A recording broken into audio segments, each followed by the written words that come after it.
નિમિત્તે વડોદરા શહેર કોંગ્રેસ સમિતિ દ્વારા ભગવાન શ્રી રામના પૂજા દર્શનનો કાર્યક્રમ રાખવામાં આવ્યો।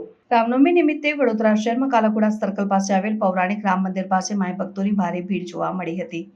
રામ મંદિરમાં આરતી અને ભજન કીર્તન કરવામાં આવ્યું હતું તેમજ ભગવાનના દર્શન માટે ભક્તોનું ઘોડાપૂર ઉમટ્યું હતું। આ નિમિત્તે વડોદરા શહેર કોંગ્રેસ સમિતિ દ્વારા ભગવાન શ્રી રામના દર્શન પૂજન કરાવવામાં આવ્યા હતા। કોંગ્રેસ પ્રમુખ ઋત્વિક જોશી તેમજ પુષ્પા વાઘેલા પણ ઉપસ્થિત રહ્યા હતા અને ભગવાનની આરતીનો આનંદ માણ્યો હતો।